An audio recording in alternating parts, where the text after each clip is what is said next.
Okay, this is a binding machine, specifically a coil binding, which is different than a comb binding. They're similar machines, but they have a different system.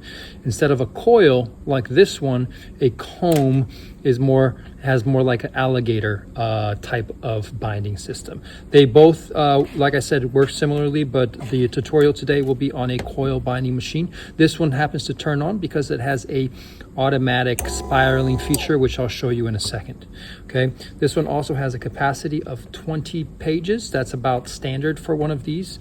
So there's a couple of steps. The first step is we need to put holes into our document. So I'm going to show you right here. This is something I bound before.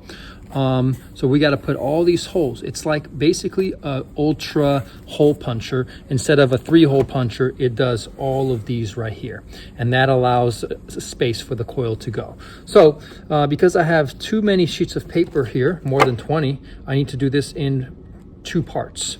So I'm going to go ahead and slide this in. Now you can adjust where you want the holes to start by moving it here, but we're going to keep it right there because I want my first hole to start right at the beginning there. I'm going to slide it all the way in, pushing in that direction, and then I'm going to bring this lever down and punch it. There we go. Now when I slide it out, you will notice that all the holes have been made.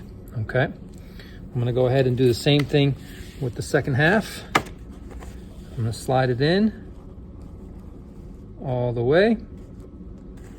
Okay, bring down the lever. There we go. And now I can line it all up, put the other pack on top of this one, and I should be good to go.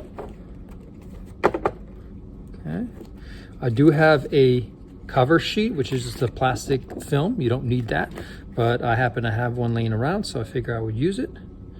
And once you have that, you want to make sure all your holes are aligned, and you have to start the coil. Now there are 2 coils that I have here, 2 sizes. I don't have a whole lot of pages for this, so I'm going to use the smaller of the 2.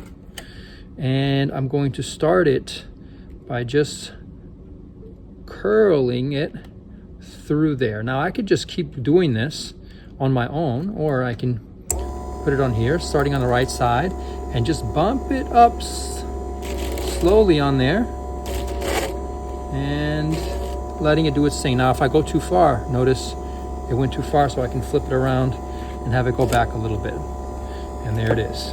Okay, now you're going to end up with a little extra on the ends, so that's what this tool is for. You don't need this tool. You can actually probably just use your hands if you needed to, but this tool makes it nice. You see this little red dot? You're going to point the red dot down, and you're going to cut it where you want it. So it's too big right now. I'm going to cut it right there. And as I'm cutting it, it's a little bit trickier with the smaller spirals. Cut it and, whoops. Cut it and bend it. So let me try one more time here with the smaller spiral. Right there. And now I'm bending it. And that locks it in. So now you can't pull it apart. You do the same thing on the other side. I'm gonna cut it. Whoops. Again, the small one is kind of tricky. And then bend it. Again, that should lock it in place.